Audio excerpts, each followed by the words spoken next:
Fencing, I think that's what it is. Oh, that's right. You keep fencing. You fencing? Yeah, and you box too, don't you? You are Jab, kidding. jab, boom. I didn't know girls box. I guess they don't. Where do you box? Where do you box?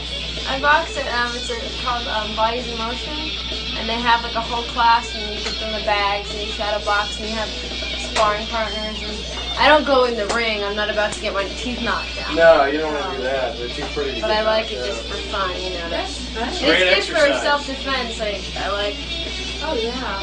Yeah, somebody gives you a hard time, you just boom, jab, jab, jab, bang. Yeah, I used to get in fights with my boyfriend, and not with boxing, but when I was taking fencing.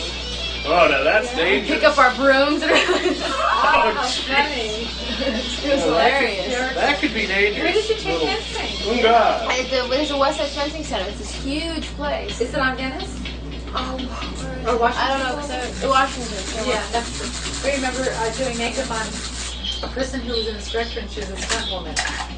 Yeah, they do it all the time. I did the stunt woman's calendar, and she was funny. I mean, she had pictures, and I guess her mask had all these holes in it. Oh yeah, because in case you get. Yeah.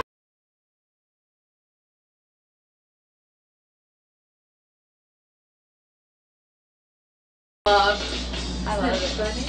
That is cool, yeah, because that's very smooth, you know, the moves you have to make. And then, yeah, you know, well, that's the thing I like about it, because it's so, like, you know, so articulate, you know, it's so real tight. I could never do, like, team sports, so I just ended up, I don't know why, just because I ran when I was young, and then I got into fencing and then boxing. That seems interesting. See, I guess my ancestors didn't fence, they just used these big clubs. Yeah, that's right. They kind of walked around like this. Boom. Now they use those big swords. He goes, they use those big clubs. Clubs? That's the ticket. Yeah, the Celtic swords. Big ones. Those big ones. I collect those swords, and they're huge. They're so heavy. Yeah, because they my little arms, I'm like.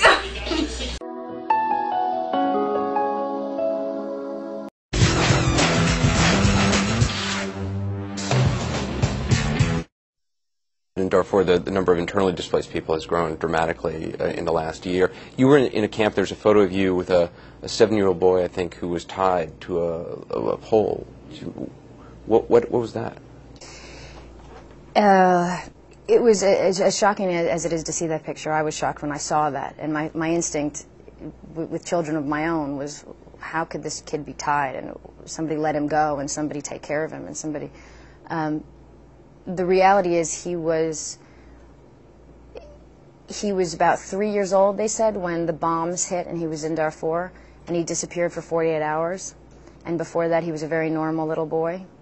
And now and I did see him do it, but he tries to hurt himself. He does, I forget the name for it, but he whacks himself into walls, and he goes running off, and he'll try to hurt himself and others. And after spending about a half an hour with him, I thought maybe they thought that it was from the bombs, but maybe there is something different about his mind. You know, maybe he's an autistic child. Maybe But I spent a half an hour with him, and he was a very normal little kid. He was just really, really scared, really scared.